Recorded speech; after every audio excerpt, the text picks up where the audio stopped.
If you want a single story that explains why the Scottish Highlands are remembered not just as beautiful, but as haunted, Glencoe is one of the first places to look.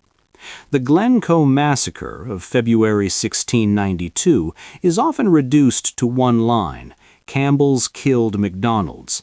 That line is memorable, but it is incomplete.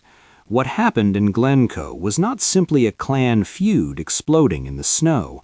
It was a government operation carried out by soldiers who had been welcomed into local homes, and it became infamous because the killings violated one of the deepest rules of Highland life: hospitality.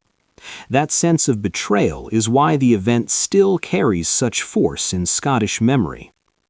To understand Glencoe, we need the political background. In the Glorious Revolution of 1688, James VII of Scotland and II of England was overthrown and replaced by William of Orange, later William III and Mary. James fled to France, but many supporters in Scotland remained loyal to him. These supporters became known as Jacobites, from the Latin form of James, Jacobus.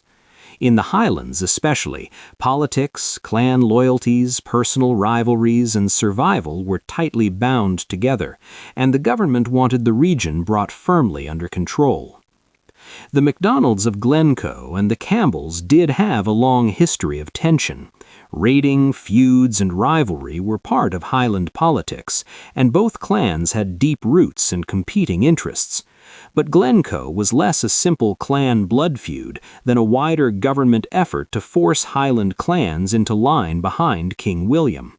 That matters because it shifts the story from ancient hatred to something colder: policy, enforcement, and an example made in blood. After the first Jacobite rising failed to restore James, William's government offered a pardon to Highland chiefs if they swore an oath of allegiance by 1 January 1692. Miss the deadline, and you risked being treated as a traitor. On paper, that sounds clear. In practice, it was a trap waiting to happen. Many chiefs felt they were still bound by their earlier loyalty to James and hesitated until he gave permission. By the time word reached some clans that they could swear to William, the deadline was dangerously close.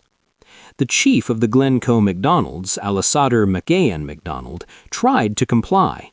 He set out to take the oath, first going to Fort William, where no one present could legally accept it, and then continuing to Inverary, about 60 miles away. He finally took the oath on 6th January 1692, late but believing it would be accepted. That technical delay became fatal. Glencoe had missed the date, and powerful men in government were ready to use that failure.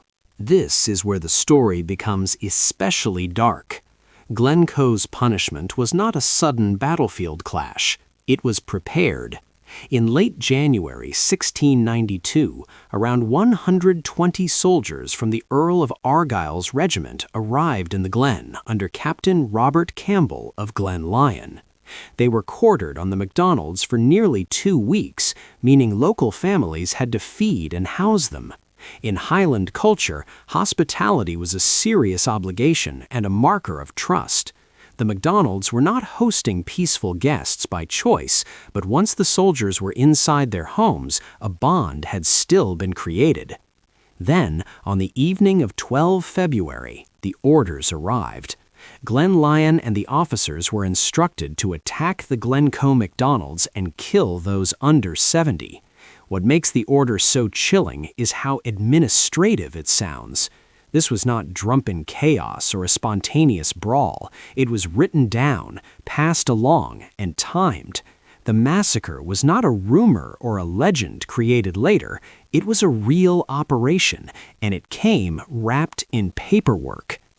At about 5 a.m. on 13 February 1692, the attack began. Macian, chief of the Glencoe MacDonalds, was among the first killed. Soldiers moved through settlements in the Glen, turning on households that had fed and sheltered them. Modern summaries commonly state that 38 men, women, and children were killed in the assault itself. Others escaped the first violence, only to flee into winter conditions in the mountains, where additional deaths from exposure followed. Exact totals vary depending on how later deaths are counted, but the scale of suffering is beyond dispute. One detail often noted in accounts is that some soldiers may have warned local people, and some MacDonalds managed to escape because not every man carrying out the orders acted with the same zeal. If that happened, it does not soften the massacre, it sharpens it. It suggests that at least some of the attackers understood what they were being told to do was morally wrong, yet the operations still went ahead. Glencoe endures in memory because it shows how atrocity can exist inside ordinary structures of command, hesitation, and obedience. When news spread, the reaction was fierce. Reports circulated beyond Scotland, including publication in France, and the affair became politically damaging for William's government. A Scottish parliamentary commission of inquiry later judged the killings to be murder under trust, a phrase that has echoed ever since. That wording captured the central horror. This was not simply killing in war, but killing after accepting shelter and food from the victims. In a culture where hospitality carried real moral weight, the crime felt especially monstrous. The political aftermath was messy.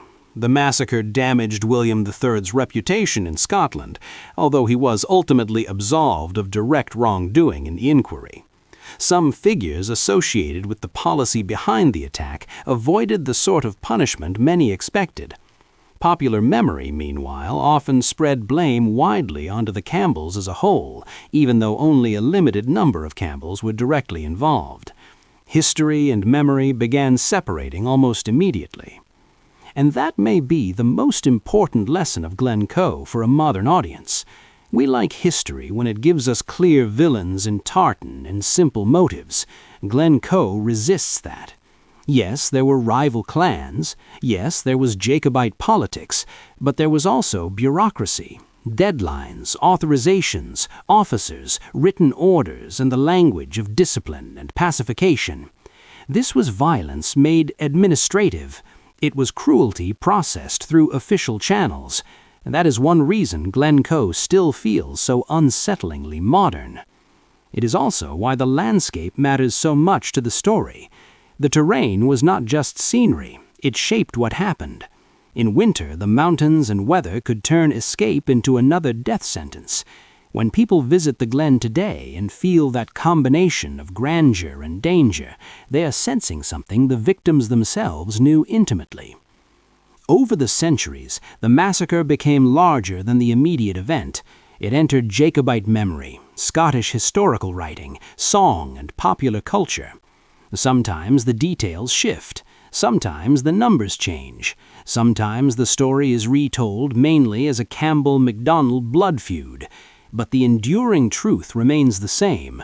The Glencoe Massacre became unforgettable because it fused politics with betrayal. The victims were not killed in open battle. They were killed after trust had been established and shared space had been accepted. So if you remember only one thing about Glencoe, remember this. It was not just a massacre in the Highlands. It was a warning about what happens when the state decides to make an example of a people, when technicalities become instruments of punishment, and when human beings hide cruelty behind procedure. The snow, the mountains, the clan names, those are the images. But the real terror of Glencoe is the betrayal, and that is exactly why, more than 3 centuries later, it still feels alive.